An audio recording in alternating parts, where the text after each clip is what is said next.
Karachi police office پر حملے کا مقدمہ SHO صدر کی مدعیت میں CTD تھانے میں درج. دہشت گردی، قتل اور اقدام قتل سمیت دیگر دفعات شامل. کلعدم TTP کے 3 دہشت گرد نامزد. آرمی چیف کا کراچی میں پولیس چیف آفس کا دورہ کیا. وزیر اعلیٰ سندھ کے ہمراہ زخمی ہونے والے جوانوں سے ملاقات کی. دہشت گردوں کا کوئی نظریہ یا مذہب نہیں، گمراہ کن تصور لالچ کے دباؤ کے تحت مسلط کیا جا رہا ہے. جنرل عاصم منیر کا جوانوں سے خطاب.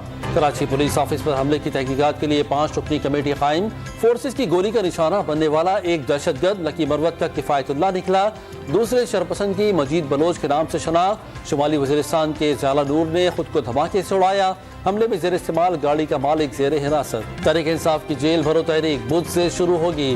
ملک بھر سے رضاکارانہ گرفتاریاں دی جائیں گی. عمران خان نے حکمت عملی بتا دی. پرویز الہی بھی عمران خان کی کال پر لبیک کہنے کو تیار. شیخ رشید نے سب سے پہلے گرفتاری کی اجازت مانگ لی. اداروں میں عمران خان کا کوئی سپورٹر نہیں بچا. سہولت کار اب بھی مدد کر رہے ہیں. لیگی رہنما مریم نواز نے عدلیہ کو خود پر انگلیاں اٹھانے والوں کے احتساب کا مشورہ دے دیا. عمران خان نے جنرل باجوہ کو تاحیات توسیع دینے کی پیشکش کی. 4 سال انگلی پکڑ کر حکومت چلائی گئی.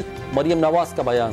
PTI رہنما یاسمین راشد اور CCPO لاہور غلام محمود ڈوگر کی مبینہ آڈیو وائرل. ڈوگر صاحب کوئی اچھی خبر بتائیں، آرڈر ہو گئے ہیں. خاتون رہنما کا سوال.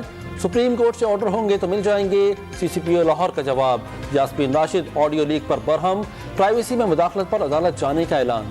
اسلام آباد کے G8 میں غیر قانونی شو رومز کے خلاف گرینڈ آپریشن. فٹ پاتھ اور سڑک پر کھڑی سینکڑوں گاڑیاں اٹھا لی گئیں. دمشق کے رہائشی علاقے میں اسرائیل کا میزائل حملہ. خواتین اور بچوں سمیت 15 سے زائد افراد جاں بحق، متعدد زخمی.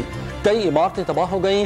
اسرائیلی حملے میں ایرانی کلچرل سینٹر کے قریب رہائشی عمارت کو نشانہ بنایا گیا. اور PSL میں کوئٹہ گلیڈیٹرز نے کراچی کنگز کو شکست دے دی. آج 2 میچز کھیلے جائیں گے.